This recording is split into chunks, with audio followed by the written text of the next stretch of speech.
because you have national attention that's happening in the Waco region. Oh my goodness. So let's see what clickbait we can get. Name one high school 5 days before graduation where there wasn't a handful of students that needed to be taught to. If you just get out there and you tell the truth, your message will be consistent. I'm going to lead this as I've led the district the entire time I've been here. Straightforward, honest, bold, and courageous. Produced by Podcast Architects.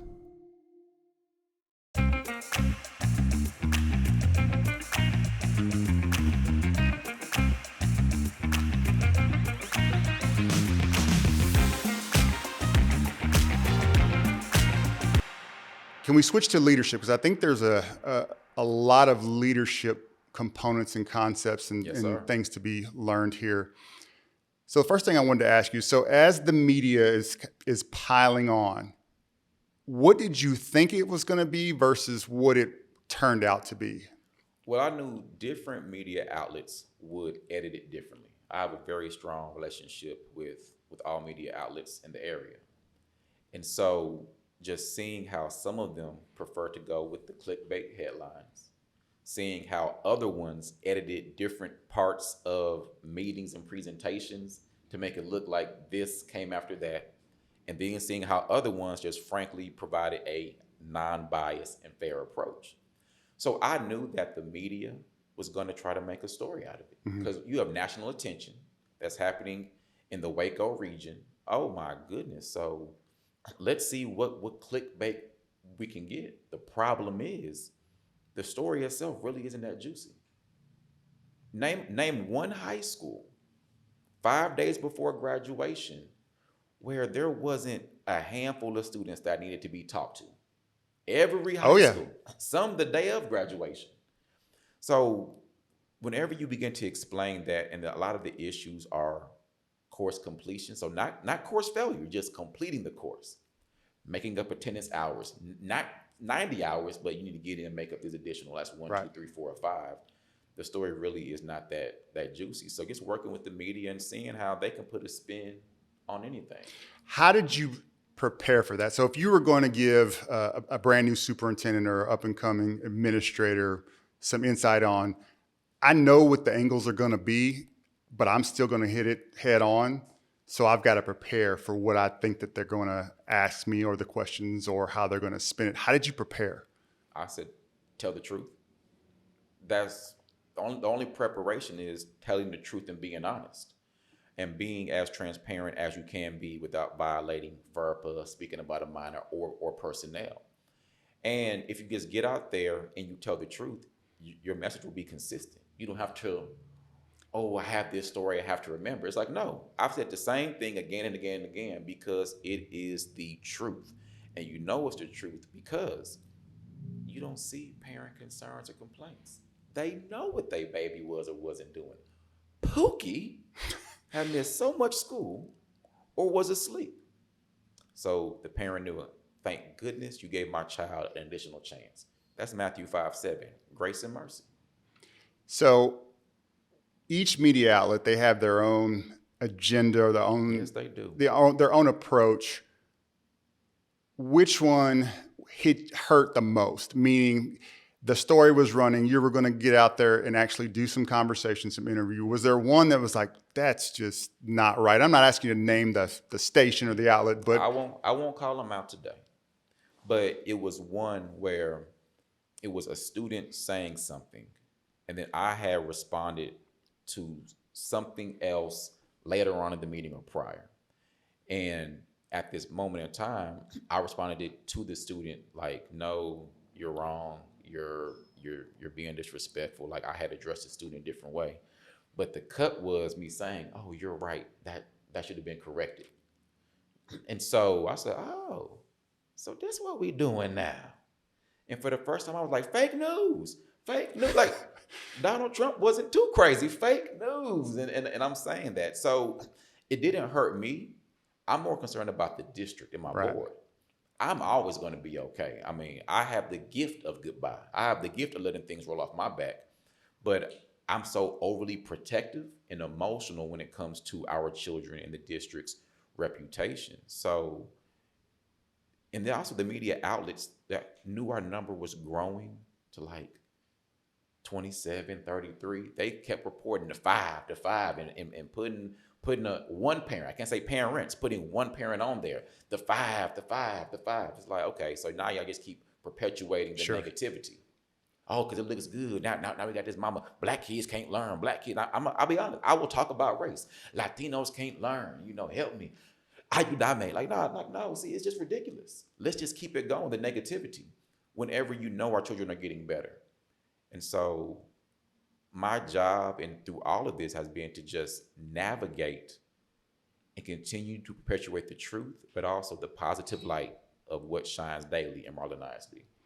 When communicating with the board, obviously they're getting information and getting messages and taking heed as well. They are. How did you go about, like, look, guys, I'm going to hit this thing head on and I'm going to tell the truth and we're going to move forward and do the right thing? How do you communicate with them and put their mind at ease that they know, all right, he's got it handled? Constantly, often, and they get everything first.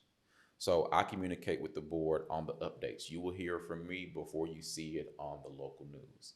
And I said, I'm going to lead this as I've led the district the entire time I've been here. Straightforward, honest, bold, and courageous. You can try to come after me as a person and as a leader, and I just look at you because I'm like, nah, that ain't the truth. Like, look at the facts in Marlin. Look how we're doing. Look at everything that's taking place and going on. So I let the board know. I'm going to be straight up. I'm going to be honest. Disrespect is no longer going to be tolerated in the district from parents, from outsiders, from people who try to come in and disrupt. If you're on the outside talking, you're right. You talk on the outside. I can't even really hear you on the inside. Right. But within the district, at our parent meetings, at our community meetings, if there's any bit of negativity happening, instead of be quiet, let it ride, we're going to address it because we're always going to protect the brand that we've built at Marlin ISD, more importantly for our students. So did it make you and the board even more cohesive going through this together, going through adversity together? Yes. We have to ride together. And we've even used the phrase, we're going to ride until the wheels fall off. Because you talk about now being that true team. There cannot be a fraction amongst the board and superintendent relationship while right now we're still working on solutions.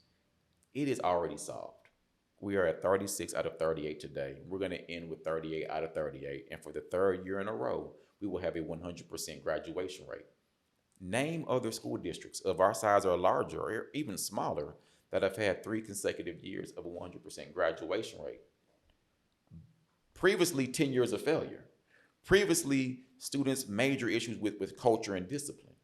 So look at the media impact, but the board is on board because they understand their role in just still being those vocal leaders in the community. So from a leadership perspective, if you had to go back and say, I would change this, I would do something different, was there anything that you could point out and say, or even if I want to consider it more, if I had more time to consider, is there anything that you can find in that timeline that said, you know what, I'd want to do this differently? I jumped before the timeline. So we had an interim principal last year, so like last school year. And I was considering being the principal and the superintendent. Some of the community was like, no, doing too much. We don't want you as the principal because I hold people accountable. I'm probably a modern day Joe Clark. Lock the door, chain the door. And this Don't do that. That's fire. That's a fire. And this graduation right now probably is my Coach Carter chain the gym situation of my career. But they're like, no, don't do it. And then we didn't have a counselor for the high school. Well, we had someone doing schedules and stuff like that, but we did not have an actual like SEL counselor. We need a counselor. We need a counselor. Now, mind you, we had a system that worked. And I said, y'all, I'll be the principal. No, hire somebody. So totally fine. We hire a principal. We hire a counselor. No issues at all. Things are happening throughout the year. But what I can say, if I was fully involved in, I'm using the I statement, if I was fully involved in it myself, I know what to check for. I know how to hold the kids accountable. I know how to do certain things because Marlin is a different population. And not placing any blame on any one or two personnel members, I told you, accountability is for everyone, student, parent, and school. And by school, that's the school community. myself included, my team included, leaders included, teachers included, parents included, students included. But the one thing that I would have done differently is not listen to the outside pressure of um, not hiring, excuse me, or hiring somebody. And I would have just did it myself because certain things you have to do yourself. Delegate, no. Trust, no. Don't micromanage, no. Let's do what works. Sometimes you have to lead for where you are. Marlin has a greater challenge, so it's a greater need. So is it safe to say that you'll be assuming the high school principal role this coming year? Hey, I'm back. I'm back. I will be the principal of Marlin High School next year because I believe it's important to, yes, maintain my role as a superintendent, but to get back and rebuild trust. Trust is built by being consistent over time. And even though we have a strong supportive base at Marlin ISD, this has been a major withdrawal in the trust department. So we're going to make immediate and quick deposits by me stepping back into the role as high school principal. So you say something that makes me think of, in our culture today, right? There's a lot to be said about work-life balance and Ain't no balance. See, and that's what I believe. I've always believed. I said, Ain't no, not there is not. Ain't no balance. and that's what I believe as well. I struggle with the fact that we're telling young people and administrators that there's not sacrifices to be made, that you're going to be able to do all of the things that you want to do, whether it be with your family or recreational or mental health wise. I'm not saying it's right, but I'm saying there's a price to pay, and you can either accept that price or you don't. But that doesn't change that there's a price to pay. For our upcoming administrators, should we be saying you try to balance it as best you can, but understand that there will never be a total balance between what has to get done versus the time that you have versus the commitments outside of work? Yeah, it just depends on what your goals are. I know that there's no balance to greatness. Well, everybody says they want to be, principal, superintendent, a great leader. And so then therefore you're not going to have balance. In order to get what you want, sometimes you have to make so much sacrifices and do what you have to do. And in Marlin, with the need being so great, personnel-wise, student academic gap-wise, trying to still plug holes and build capacity and build culture, there cannot be balance. So that might not be the place for you to work. Depending upon where you work, you can have a little more balance. Marlin is always going to be on 10. And if it's on 10, your work has to be on 10. There is no balance to greatness because children deserve for us to give them our all every single day. And it's not just about the words and the support. It's about the accountability, the behind the scenes. Everything needs to be on a spreadsheet. You have to have a protocol for all that you do. If we're turning on the lights, it needs to be a system. You grab your index finger, you turn it this way, and you flip it up. Because systems are what win. Losers have goals and winners have systems. And if you have a system for everything, you're not going to have a balance in your life.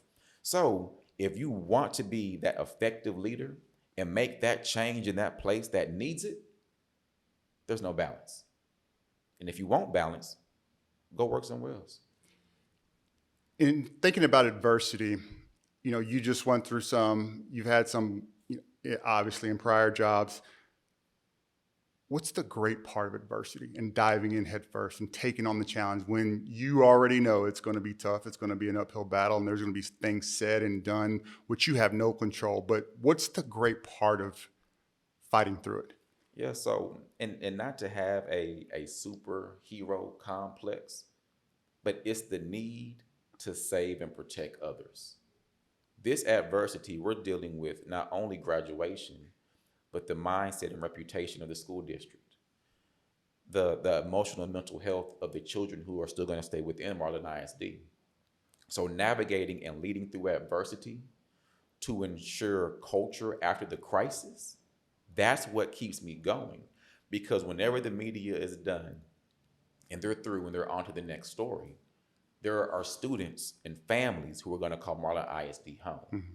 So how we handle adversity now is going to impact the immediate future and foreseeable future of the Marlin Independent School District. Do you think there's a place where we need to infuse adversity more in our school system. And meaning, there's this belief that every student needs to have an A and every student should be in the AP class and pass everything. That's not reality. It's not. And I think there's a big part of what we're allowing outside beliefs to influence is that everybody's going to get the trophy. Everybody's going to be able to complete an AP course. But that's not reality in the real world. When you're competing for jobs, opportunities, that doesn't happen out there. And so why would we set our system up where kids are most malleable to trick them into believing that? I don't understand why we do that. Well, life is a competition, but a lot of people don't want to admit that. And so how we prepare our students for competition is how they're going to be able to go out into the real world and survive. I do believe that the school system should have situations that naturally produce adversity, but at least you're still under the safety net of having a school system. We'll never let a child hit rock bottom, right, emotionally or mentally. But sometimes it's okay to tell them no. It's okay to hold them accountable. It's okay to say only 5 of you all met this standard, or only 15 of you all get to go on the trip. By what we're doing, we're setting up real life scenarios. So the first time that you feel adversity is not whenever you're 18 and you're released and it hits you and you can't handle it. But we have to also work with our parents and families. If we adopt that as a part of our vision, as a part of our mission for a school community, not just inside the 4 walls, then I think that we can begin to have parents on board to say, you're right. It is okay for my child not to go. It is okay for my child to be told no, because that's also preparing them. Academics are important. Like, let's not act like they're not. But in life, thinking skills are more important. Emotional intelligence, your ability to handle your ego and your emotions is way more important if you can spit a random fact. So we have to rethink of how we do schools, because if not, we're going to keep on getting the same result, keep going in this same cycle. Yes, we can graduate students. We can have students do well on the SAT and ACT, but are we producing productive members of society who can ultimately fend for themselves financially, physically, emotionally, as adults? Okay, I got to ask this question. Which interview or interviewer did you like the best, and why? Fox News. Okay, for some reason I thought you were going to say that. Why? Cross Country with Lawrence Jones, primetime national news network. He was fair. He asked honest questions and allowed me the opportunity to tell the truth about what is taking place in the Marlin Independent School District, not only for graduation, but for what we've done over the past 3 years. He is from Texas and he understands Marlin, because guess what? He is from Marlin. Okay. And so it was just a neat experience to have a dialogue, not only about graduation, but about what we do for children every single day in Marlin ISD. What was the most unfair question or a question that you were like, that's just low, or that's just foul? I think whenever I'm asked, so not by Lawrence, but by some of the other interviewees, interviewers. And I mean, I need to check my high school diploma. But whenever you're asking me about personnel, so what happened to this person, what happened to that person, we're still going to respect everyone's integrity. Personnel matters will never be discussed. But as a district, we're going to move forward. We're always going to do what's in the best interest of children, but we also do what's in the best interest of our staff. Educators have to be protected and respected, regardless of anything. And that's always been my personal belief, that we have to protect each other as a profession. Because right now, there is an attack on public education. Oh, there's no question. We see it in the media, from the questions that they ask to how they edit clips. So as a profession, we have to get back to a spot of holding ourselves to a higher standard. And when we do that, the media, communities, and families will as well. So as you're preparing, particularly for the Fox one, that's a huge outlet, obviously. Yes. Were you nervous at all? I wasn't nervous. Yes, you were, a little bit. No, Dr. Fernandez. A little bit. Whenever the lights come on, I'm a different person. I walked in there and I was ready because I prayed. I got down on my knees and I prayed. I called my parents and I prayed before I went there. And I knew, I said, Lord, guide my tongue, guide my mouth, guide the questions. I was praying for Lawrence Jones. I said, Lord, allow this to happen. And when I prayed, I had a sense of peace. And plus, I knew that I had the opportunity on national TV to talk about what's going on. So I didn't even have the time to be nervous. I didn't have the balance to be nervous. Right. There's no balance to greatness. And so I went in there, had a great interview, and right now it is circulating and everyone's saying it makes sense now. That's the truth. I gave on that interview the analogy. It's like playing spades. Depending upon house rules, if we're going to 300 and you have 295, you might be on track to win. You have to get to 300. You did not win. So on track does not mean complete. And that's been the whole thing in the media now. Our students were told that they were on track. Okay, good. You are on track. Now, one time did it say that your child was complete and we took back the completion. So you got to finish. So I saw all of the stories, but I intentionally didn't listen to any of them because I knew we were going to have this opportunity. But I felt like you were very much in your element, even though the circumstances are obviously not what you'd rather be, praising the kids and for good times. But it very much seems like you're in your element, and you took it as a challenge and the ability to get the truth out there. How do young administrators, young superintendents develop that piece? Because we're naturally, we just don't say anything because the less Correct. you say. But how do you? That is, I believe, a better approach is like hit it head on. And if something went wrong, own it, right? Because politicians don't do that. You'll never hear politicians say, "Hey, we messed up," or "I should have voted the other way." Correct. Leaders lead. Anytime you're faced with adversity, you don't run from it. You address it with the truth, regardless of how anyone's going to perceive it. We work in public education. Our job is to serve students. You serve students with your heart, your mind, and the truth. So it's important that the story was being told accurately, because knowing that media outlets might cut, chop, and splice certain things, it was incumbent upon myself as the leader of the district to get in front of it and say, here's what we're doing. And this might change. This was like leading through COVID. All we asked everyone to do was just do your best. Mm-hmm. Because you're right. If you're a young administrator, you might not have ever faced anything like this before. But what you have faced before is opportunities to tell the truth. And if you do that, you will always be fine. You don't have to like what's coming out of my mouth, right, but you will always understand and respect the truth and clarity in which I'm providing to you. Is there anything that you were hoping that they would ask you that they didn't ask you? Oh no, a lot of people ask a lot of questions. They got it all out. They got it all out, but I think I got it all out too now. I mean, it is there. There's been the same message: attendance, course completion, course failure. There were some students who may have missed a test here or there, but we have to go back and ask ourselves, why was a test missed? So we're looking at things where you attendance wise in the classroom. So we're checking all the scenarios for all the students, even down to my baby was in the wrong class. So Dr. Fernandez, I go flip back. I see a parent sign schedule change request. Okay, I print it out. I email it back to the parent. Now that I finally get the emails, thank you. No, but no, keep the same energy. Like the email was like long. It looked like a few chapters. Scan, send. Thank you. Okay. Have we created this problem being too lenient or being too willing to make adjustments for stuff like that, schedules and parents? And when people push hard enough, it takes up so much of our time to fight that fight. A lot of times we just said, you know what? Fine, whatever. Have we kind of created this problem for ourselves in education? It's hard because it is a fine line.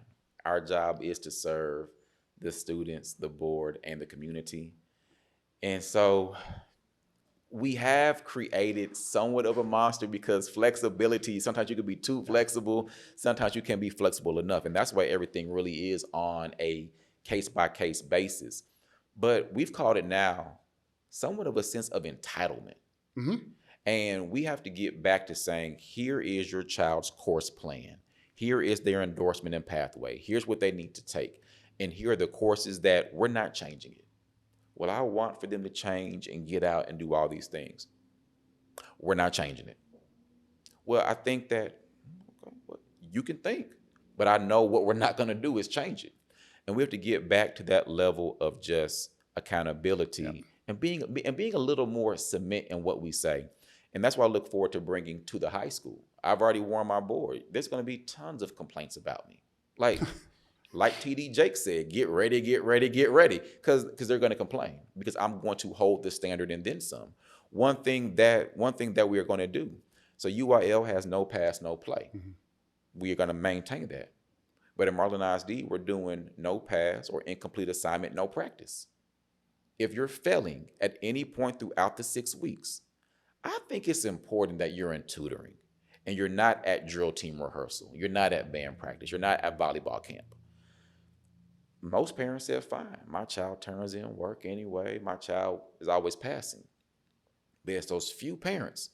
That's not fair. That's not right. I have to let them know, honestly, if I have to have a higher standard for your child than you do, then that's what I will do. Mm-hmm. I'll go to the board.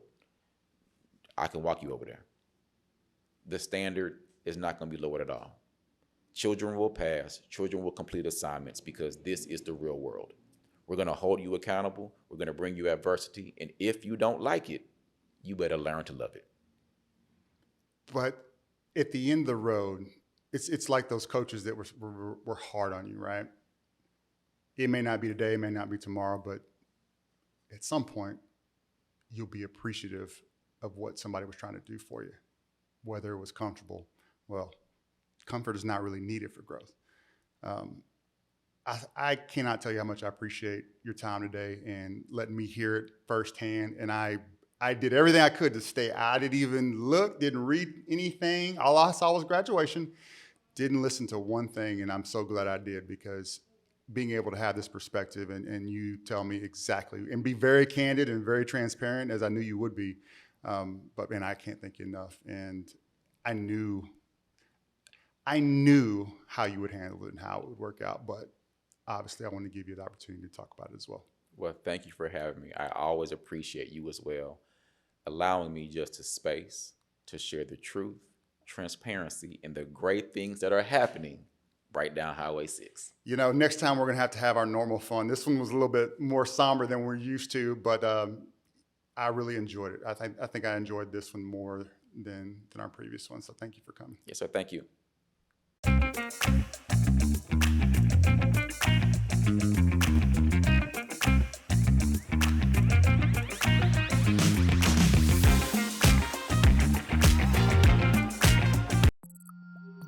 Produced by Podcast Architects.